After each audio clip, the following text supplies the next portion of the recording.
all, it's it's Dr. G, and welcome to Star-Spangled Studies bonus episode on the New Orleans Massacre of 1866. New Orleans, July 1866. The air hangs thick, not just with summer humidity as one would find in New Orleans, but with unresolved tension.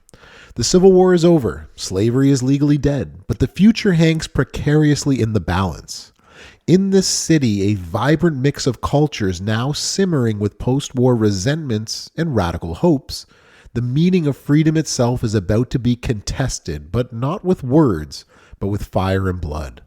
The physical devastation across the South was immense, yet the social and political landscape of New Orleans, a city occupied very early by Union forces, but now grappling with the realities of peace and emancipation, was perhaps even more fractured and volatile.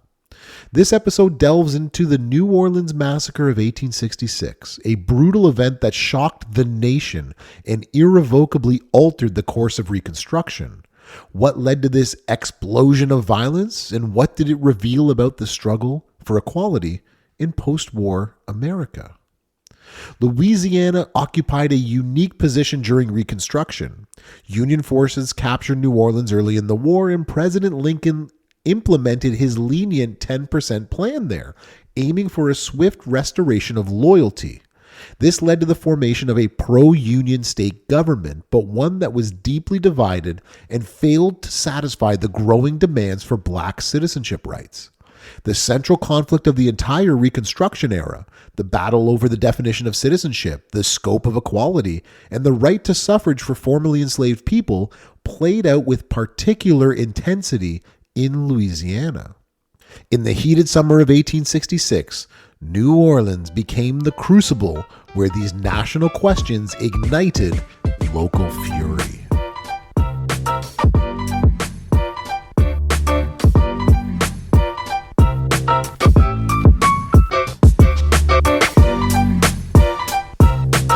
The end of the Civil War brought not peace, but a new kind of conflict over the terms of reunion and the status of the nearly 4 million newly freed people. President Andrew Johnson, who ascended to the presidency after Lincoln's assassination, favored a rapid restoration of the southern states to the Union. His Reconstruction plan was notably lenient towards former Confederates, requiring provisional state governments merely to void their secession ordinances, repudiate their Confederate debts, and to ratify the 13th Amendment, which formally abolished slavery. Johnson was a Tennessean and has been described as, quote, a states' rights, strict constructionist, and unapologetic racist, end quote, firmly believed that questions of suffrage and civil rights for African Americans were matters for the individual states to decide, free from federal interference. He consistently opposed federal efforts to define or protect black voting rights. He vetoed key legislation like the Civil Rights Act of 1866 and opposed the 14th Amendment, arguing that black Americans did not deserve citizenship. This presidential reconstruction stood in stark contrast to the visions emerging within Congress, particularly among the radical Republicans. Leaders like Thaddeus Stevens and Charles Sumner viewed the Civil War as a revolutionary opportunity to remake the South and establish genuine equality. Stevens argued passionately that the nation must clear away from the, quote, rotten and defective portions of the old foundations and rebuild the republic, quote, upon the firm foundation of eternal justice. Sumner was a staunch advocate for black rights, and he insisted that the nation's first duty after the war was to obtain security for the future by excluding ex-rebels from power and establishing, quote, provisions sure, fundamental, irreplaceable, which shall fix forever the results of the war, the obligations of the government, and the equal rights of all, end quote. For many Republicans, protecting the party's interests in the South necessitated granting suffrage to black men, who formed a large potential base of loyal voters.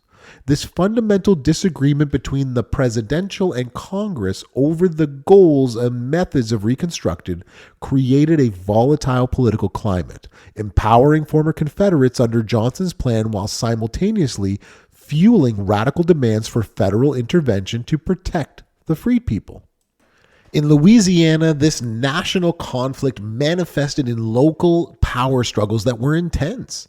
The state constitution, adopted in 1864 during the war and under Union occupation, had abolished slavery but crucially failed to grant voting rights to black men, a major point of contention for the radical Republicans.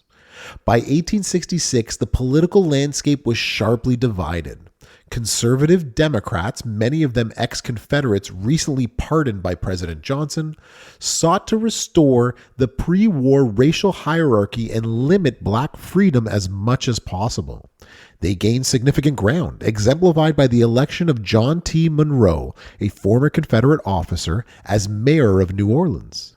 Opposing them were the moderate Republicans and the Unionists, often wary of radical change but committed to the Union, and a determined faction of radical Republicans, composed of both black leaders and white allies, who demanded full citizenship, including full suffrage for African American males.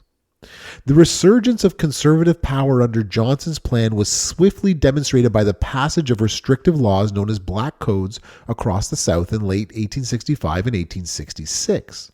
These codes aimed explicitly to controlling black labor and reimpose social subordination. While some codes generated nominal rights like property ownership or the right to marry, their primary purpose was restrictive. Mississippi's laws, considered among the most severe in the country, required black individuals to carry proof of employment annually or face arrest for vagrancy, which would lead them to be arrested, fined, and forced into labor. South Carolina imposed special taxes on black people pursuing occupations other than farming or domestic service. Many states prohibited black ownership of land in certain areas, forbade them from carrying firearms, denied their testimony against white in courts, and outlawed interracial marriages, and even established harsh apprenticeship laws that bound black children, especially of orphans, to white employers. In Louisiana, for example, St. Landry's Parish had black codes that required their black citizens to work for white people. They also had restrictions on travel. Black persons could not travel within the parish without a permit, and that no black persons were permitted to rent or keep a house within the parish itself. It also outlawed public meetings, among other restrictions in the parish. But for our purposes, in December of 1865, black codes were enacted in Louisiana that regulated the labor, as well as limiting the civil rights, the ability of African Americans to vote, to attend school, or to move freely. It also punished vagrancy, it restricted property rights, and of course, this was across the state. Regardless of where the black codes were enacted, they were enforced by all white police forces and militias, often composed of the Confederate veterans themselves. And the black codes represented a systematic attempt by the Johnson-approved state governments to nullify the substance of freedom and maintain white supremacy. This blatant defiance of emancipation's promise horrified many in the North and strengthened the resolve of radical Republicans in Congress. The passage of these codes demonstrated that Southern elites, emboldened by Johnson's leniency, had no intention of accepting black equality and would use state power to recreate a system as close to slavery as possible. This resistance set the stage for a direct confrontation with federal authority. The refusal of the Johnson-backed state government to grant suffrage, coupled with the oppressive black codes, pushed Louisiana's radical Republicans to take a daring step, reconvening the Constitutional Convention of 1864. It was a move destined to provoke a violent response.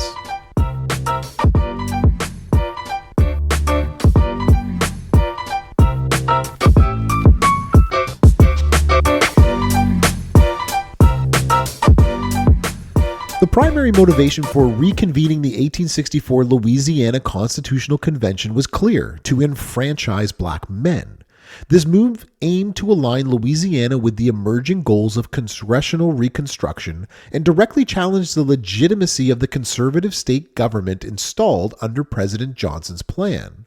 Proponents argued, albeit on legally contested grounds, that the 1864 convention had only recessed, not adjourned, and could therefore be called back into session to amend the Constitution, specifically its suffrage clause. This strategy represented a bold assertion of radical power and a commitment to securing political rights for the freedmen. This push for suffrage occurred against a backdrop of significant black political mobilization across the South. Emancipation unleashed a wave of political activity within black communities.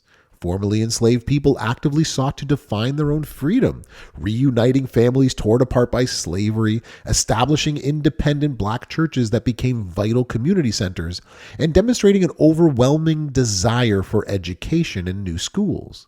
Black churches were often the largest buildings in town, and they served not only the spiritual needs, but also as schoolhouses and meeting places for political organization, fostering leadership skills among ministers and congregations. Groups like the Union League organized black voters, utilizing the structures and even the hymns of the church.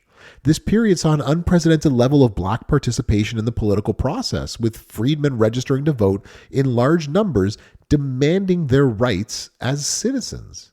As Frederick Douglass powerfully articulated, the ballot was essential to, quote, guard, protect, and maintain his liberty. The freedmen should have the ballot. That the liberties of the American people were dependent upon the ballot box, the jury box, and the cartridge box, end quote. The call to reconvene the Louisiana Convention was thus part of a broader movement by African Americans nationwide and their allies to claim their place in the American polity. However, this move dramatically escalated tensions in New Orleans. Mayor John T. Monroe, an ex-Confederate pardoned by Johnson, was vehemently opposed to the convention and to black suffrage. The city's police force, largely composed of former Confederate soldiers appointed by Monroe, shared his hostility. Threats against convention delegates and black citizens circulated wildly and widely, amplified by a white population resentful of federal authority and fearful of black political power. Newspapers at the time described the charged atmosphere, the, quote, inflamed condition, with conservative papers denouncing the convention as illegal and radical, while Republican papers defended its legitimacy and called for protection. Appeals were made to federal authorities for protection, but the position of the U.S. Army under the command of General Philip Sheridan remained ambiguous, caught between the conflicting directives of President Johnson and the inclinations of Congress. As July 30th, 1866, the date set for the convention approached, the city braced for conflict. Delegates, both black and white Unionists, began to gather at the Mechanics' Institute on Dryades Street. Simultaneously, a procession of black supporters, including many Union veterans, prepared to march in solidarity to the meeting site. The atmosphere was thick with anticipation and dread. The convention represented a direct challenge to the established white power structure and the forces opposing it. The mayor, an ex-Confederate who had been ousted as mayor for his support of the Confederacy, along with the police and the armed white mobs, were poised and waiting. The decision to proceed with the convention, despite the clear danger, underscored the radicals' determination to force the issue of black suffrage and Reconstruction's future direction in Louisiana. It was a confrontation born from the fundamental incompatibility between the vision of an equal interracial democracy and the entrenched forces of white supremacy clinging to the vestige of the old order. On the sweltering morning then of July 30th, hope and apprehension marched together towards the Mechanics' Institute, but the forces arrayed against them were poised to turn a political meeting into a bloodbath.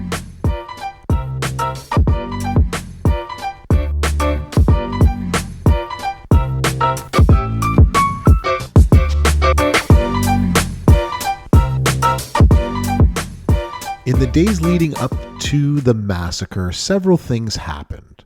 First, Louisiana Supreme Court Judge R.K. Howell was tasked to preside over the reconvened convention and declared the date of the gathering to be the 30th of July. Monroe, the mayor, declared the meeting to be, quote, an unlawful assemblage, and he actually reached out to the federal government, to General Absalom Baird, in charge of Louisiana, in arresting the convention delegates. Although Baird himself, he maintained that his command was to maintain the peace, not to suppress these assemblages. A few days later, something else happened. The New Orleans sheriff, Harry T. Hayes, who was himself a former Confederate general, deputized white officials, a posse of them who were also ex-Confederates, with the purpose of disrupting the next coming gathering. President Johnson was not unaware of the situation rising in New Orleans. In fact, quote, the president knew, as everybody else knew, the inflamed condition of the city of New Orleans, end quote. And President Johnson had a chance to actually stop this from happening, at least according to Harper's Weekly. Quote, assuming to plant himself upon the Constitution, which by his very act he violated, he telegraphed to the Attorney General of the state. He threw his whole weight upon the side of those from whom he knew in the nature of things the disorder would proceed, and from whom it did proceed. He knew the city was tender, and he threw the spark. Every Negro hater and every disloyal ruffian knew from the president's dispatch that the right of the citizens to assemble and declare their views would not be protected, end quote. The planned peaceful procession of black supporters, and many proudly wearing their army uniforms from the Union, approached the Mechanics' Institute around midday on July 30th. The situation turned ugly. Sheriff Hayes and his recently deputized police force began to fire indiscriminately into the crowd, forcing many of the freedmen in the Mechanics' Institute, while others were massacred in the streets. In a dispatch from General Baird to the Secretary of War, Edwin Stanton, quote, immediately after this riot assumed a serious character, the police, aided by the citizens, became the assailants, and from the evidence I am forced to believe, exercised great brutality in making their arrests. Finally, they attacked the convention hall and a protracted struggle ensued. The people inside the hall gave up some who surrendered and were attacked afterward and brutally treated, end quote. General Phil Sheridan noted that the delegates themselves were peaceful and that their supporters, quote, attacked with firearms, clubs, and knives in a manner so unnecessary and atrocious as to compel me to say that it was murder. It was no riot. It was an absolute massacre by the police, which was not excelled in murderous cruelty by that at Fort Pillow. It was a murder which the mayor and police of the city perpetrated without the shadow of necessity, end quote. The precise number of casualties remains uncertain, as is common with such events at the time, but historical estimates suggest the scale of the carnage.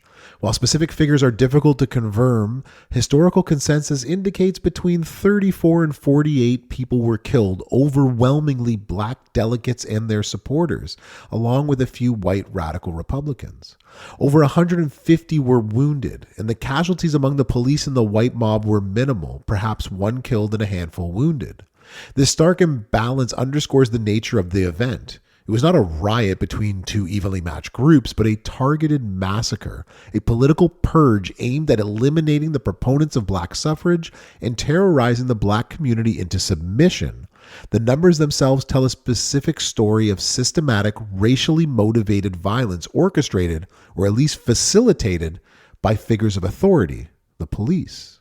Federal troops under General Philip Sheridan were stationed in the city but intervened only after the hours of bloodshed. The reason for the delay remains debated, whether it was due to unclear orders or miscommunication, or reluctance to interfere in what was initially portrayed by the local authorities as a riot of black persons. But their late arrival allowed the massacre to proceed largely unchecked for a significant time period. By the time Sheridan declared martial law later that day, the damage was done. The Mechanics' Institute was riddled with bullets, its floors stained with blood, and the streets around it bore witness to the brutal suppression of political dissent. The New Orleans Massacre starkly revealed the violent determination of white Southerners, including elements of the official power structure, to resist black political empowerment, to maintain white supremacy, and to reject the Civil War's outcome. It was a graphic illustration of the failure of President Johnson's Reconstruction policies to provide meaningful protection for freed people or to ensure a peaceful transition to a post-slavery society.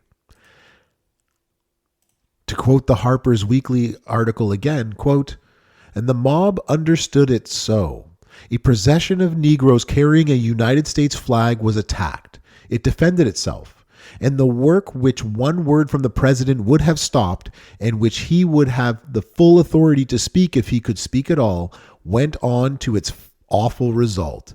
The rebel flag was again unfurled. The men who had bravely resisted it for 4 years were murdered under its encouragement." End quote. On August 1st, the Cleveland Daily Leader published sentiments that were shared by many in northern newspapers across the country. Quote, "Remember that this work was done by the constituted authorities of the city of New Orleans, rebels in record and in heart, but placed in power over loyal men by the policy of a renegade president. Remember that these scenes are but a prelude of what is to be if Mr. Johnson's policy shall be carried out." End quote. This event demonstrated that the battle for control in the South would be fought not only in legislative halls, but also lethally in the streets, with racial violence serving as a primary tool of political control.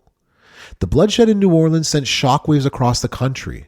The brutal reality of Southern resistance could no longer be ignored, forcing a reckoning in the halls of Washington.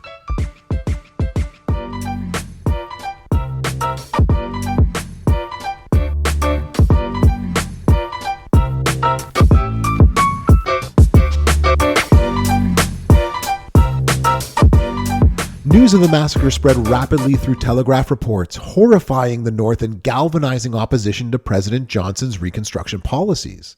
Northern newspapers, particularly Republican-leaning ones, condemned the violence in stark terms, framing it as an unprovoked attack on loyal Unionists and freedmen exercising their rights. The event provided powerful ammunition for radical Republicans, arguing that Johnson's approach was coddling traitors and abandoning the nation's commitment to the free people. He was, in essence, trying to reverse the outcome of the Civil War. Congress swiftly launched an investigation. Committees gathered testimony from eyewitnesses, military officials like General Sheridan, and other political figures. The resulting report overwhelmingly placed the blame on Mayor Monroe, the New Orleans police force, and the inflammatory action of white conservative leaders.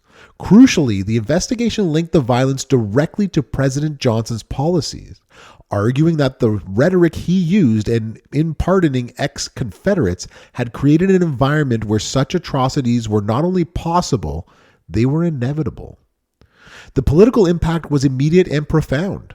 The New Orleans Massacre, alongside similar Memphis riots earlier that year, became a rallying cry for the Republican Party in the crucial 1866 midterm elections. These events starkly illustrated the failure of presidential Reconstruction and the intransigence of the white South. Voters in the North responded by delivering a landslide victory to the Republicans, giving them veto-proof majorities in both houses of Congress. This electoral mandate empowered radicals to seize control of Reconstruction policy from President Johnson. The direct legislative consequences was the passage of the Reconstruction Acts in 1867.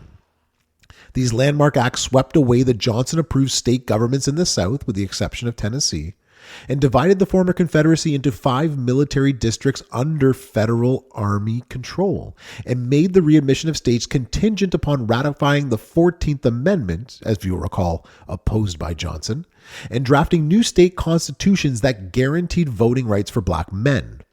This represented a dramatic assertion of federal power and a fundamental shift towards the radical vision of Reconstruction, directly spurred by the violence in places like New Orleans. The massacre served as an undeniable proof that the southern states, left to their own devices under Johnson's plan, would not protect the rights of freed people and required direct federal intervention, including military oversight and the enforcement of black suffrage to ensure the creation of loyal governments and the establishment of basic civil rights. Despite the political and legislative repercussions, however, justice for the victims of the New Orleans Massacre remained elusive at best. Few, if any, of the perpetrators, including police officers identified as participants, faced any meaningful prosecution or punishment. Local courts and juries remained firmly under the control of white conservatives, and the federal government, despite its increased authority under the Reconstruction Act, often lacked the resources or sustained will to override local resistance and ensure accountability for the violence against African Americans. This failure to prosecute mirrored a broader pattern throughout Reconstruction, where terrorism and violence against black citizens and white Republicans frequently went unpunished, undermining the rule of law and emboldening white supremacist forces to continued violent ascent. As W.E.B. Du Bois observed, black people often came to view the law not as a safeguard, but as a tool of, quote, humiliation and oppression wielded by those with little interest in their rights. So historians like Eric Foner place the New Orleans Massacre within a larger context of Reconstruction as America's unfinished revolution. It was a brutal episode in the ongoing struggle to define the meaning of freedom and citizenship, as well as equality, in the wake of slavery's destruction. The event highlighted the fierce resistance to the revolutionary potential of Reconstruction and the deep-seated racism that permeated American society and made Reconstruction unattainable. It reminds us that the historical process is very rarely linear. Quote, rights may be won and taken away. Gains are never complete or uncontested, and popular movements generate their own countervailing pressures, end quote. Similarly, W.B. Du Bois, in his seminal work Black Reconstruction in America, emphasized the importance of confronting the often unpleasant truths of this era, arguing against the tendency to forget or distort history. He believed that understanding Reconstruction, with its moments of democratic possibility and its violent overthrow, was crucial for understanding America's trajectory. Du Bois lamented the philosophy that, quote, evil must be forgotten, distorted, skimmed over, because when that happens, quote, history loses its value as an incentive and example, end quote. The New Orleans Massacre is one such event whose brutal facts must be confronted to understand the true meaning and nature of the Reconstruction struggle. The New Orleans Massacre stands, then, as a brutal reminder of the contested nature of freedom in post-Civil War America. Its legacy, like that of Reconstruction itself, continues to echo in the present. This is Dr. G for Star-Spangled Studies, and I'll see y'all in the past.